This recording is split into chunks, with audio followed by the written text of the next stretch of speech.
From as long as I can remember, football is an escape for the working man. After a long, hard week, people can meet up, friends, acquaintances, have a drink down the pub or go to the pitch. Everywhere you go, there's politics, either hidden or open. If you look for it, you can find it in all parts of society, apart from football. This is a place for 90 minutes you forget all the pressures of modern life. I've seen the whole town stick together for the team. The whole town shows up, turns out to support them, because that's what it was. It's the fans' money going into their team that filtered back into the town's economy. The only colour that mattered were your teams. Kids wanting to play on that pitch. For years, they watched their team win and lose. Fathers bonding with sons. You learn a lot in football. The highs and lows, the comebacks. Arguably the most recognisable footballer in the world. Yes! Yes for England! David Beckham has done it big time! We've experienced them all. Owners, players, staff and fans are majority British, and our leagues are the best in the world.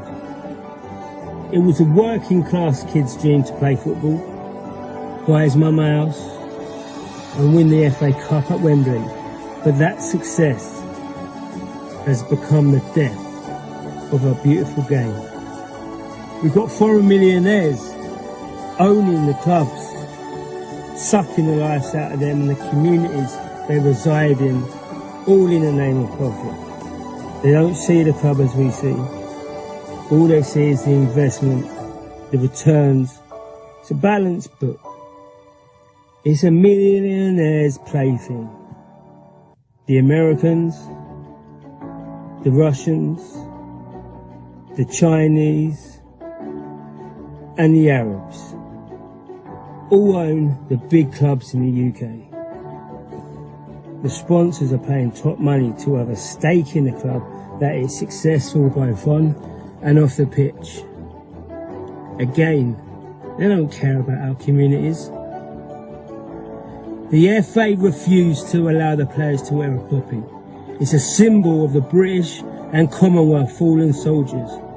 But at a drop of an email from big FA sponsors, every team up and down the league had Black Lives Matter on the back of their shirts. Yet we couldn't wear our poppy.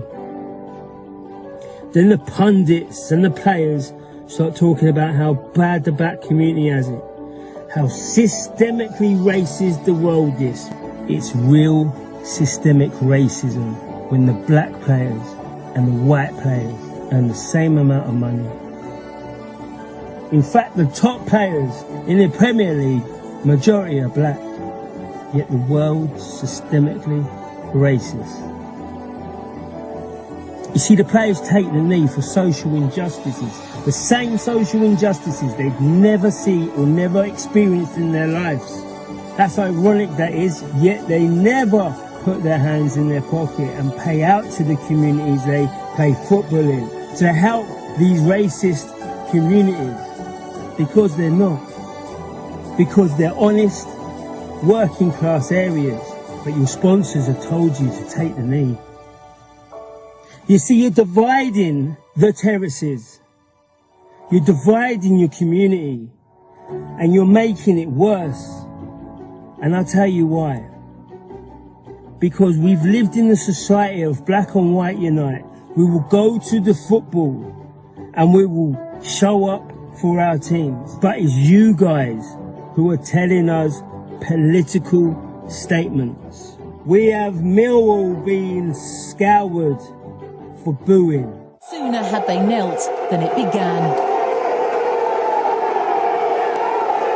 The sound of booing echoing around the Den before the match against Derby County. They were booing the Marxist organisation that they've been forced to watch, whilst knowing only days earlier They desecrated the cenotaph. They set fire to the Union Jack. But Black Lives Matter. There's a disconnect with the fans. Yet the players can use their Palestine flag, flying it high. But then the Jewish community come out with their Israeli flags and get ejected out of the stadium. You see, we have this two-tier system in society. Let's kick it out of the terraces. Even England is changing the badges to have a more community feeling. But I'll tell you what, the 3 lions that are on the badge, the lions stand strong. They're magnificent creatures. Creatures of strength, courage and unity. So this is why I'm saying we have to stand together, stand strong and get up off the floor and show the strength in numbers to kick racism out of football. So taking the knee is only enhancing racism. But with that we can lead the way. We can show them a different way. We can show the people of the world why the British leagues are the best, because we kick racism out of football and we got up off our knees. You see, showing the divide isn't how you're going to stop this. It's coming together and showing our common purposes. That's how we start kicking it out. So that's why I'm making this declaration now, that every match day we will be standing here with our banners. And we're going to make sure the world knows that we do not want our players to take the knee. We want our players to stand up, stand strong like the Lions are. And make sure we challenge racism when we see it, both on and off the pitch. You can't tackle racism on your knees. By now this video has been condemned. It would already be said this is a rant of a racist, white, English football hooligan, but they're wrong. Because my name's Danny Roscoe and I'm the founder of this grassroots campaign. You can't tackle racism on your knees. I'm an Arsenal supporter. I supported them for the last 30 years of my life and I hate them for what they've done. You don't bow down to racism and we certainly don't accept Marxism. This is going through the Football League, up and down the country. If you really want to stop racism, you've got to stop this divide. Unity is the only word that matters.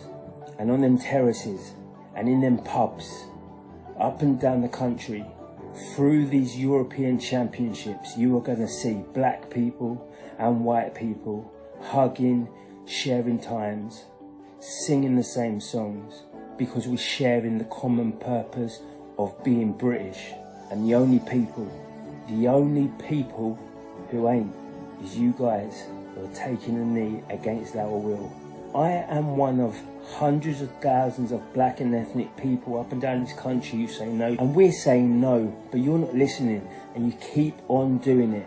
Why don't you listen to what the people are saying? You don't know more than us. You ain't better than us. But I know one thing for sure. This side of the terraces, we're united. So let's show the FA what we're about. Let's show the world during the European Championship what we're about. And please, I'm inviting every football fan who cares for their club to come to Wembley Stadium the 13th of June at 1 o'clock. And come and stand with me behind our banners. And let's show the world that we're not prepared to tackle racism from our knees. We're not saying there isn't racism in football. But what we are saying is when we get together as one, we can all tackle racism. So I hope to see you all there, guys. There's going to be more videos next week with more information about what's going on. Get your travel arrangements and I'll see you all there.